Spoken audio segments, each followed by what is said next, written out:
Hello guys, dumating na ba tong sampul balot sa inyo na meron pa kayong pangalan dito? Ayan, may pangalan pa dito, nakalagay na sampul balot. Guilty ako nito guys. Kasi nga, bakit naman kasi yung kumilik ha?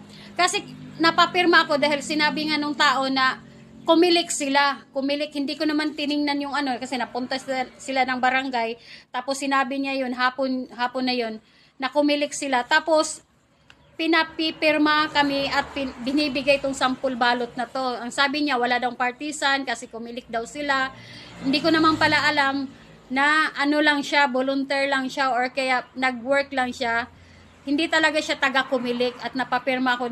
Guilty ako dun guys kasi nga, hindi ko alam. Alam nyo naman ngayon kung anong nangyayari at gusto naman ni Bongbong Marcos na talagang 12-0 at nandun nga yun talaga yung perma ko.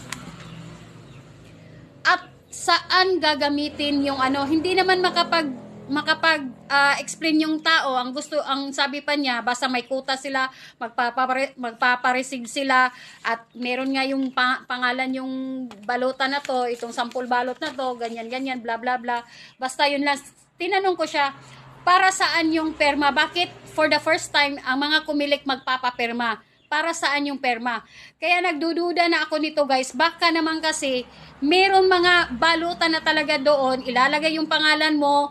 Tapos yung perma mo gagayahin. Alam niyo naman high-tech na ngayon. Ilalagay yung perma ko doon sa baba. Tapos yun na palang mga Bongbong Marcos na pala yung line up doon. At sila na yung manalo. Kasi ano nga niya target nga niya 12-0. Kaya doon sa hindi pa naka-perma dyan guys, wag na talaga kayong pumirma.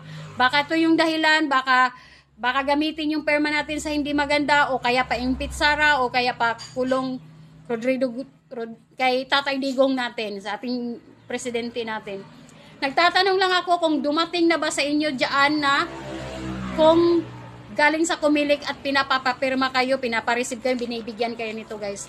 Please comment guys kung nakarating na kayo kasi kung pwede lang, wag na talaga kayong pumirma guys kasi nga, baka nga gamitin talaga nila. Ako guilty ako dyan kasi yung iba nakapirma dahil nakita nga nila yung pangalan ko na nakapirma ako. Kaya nga, sabi ko sa kanila, wag na kayong pumirma. At yun na nga, nangyari na nga guys. At yun, dito sa amin, ginagawa talaga yan kasi nga, meron talagang volunteer na umiikot-ikot na pinagsasahuran sila ng 500 plus para lang talaga mapapirma yung tao.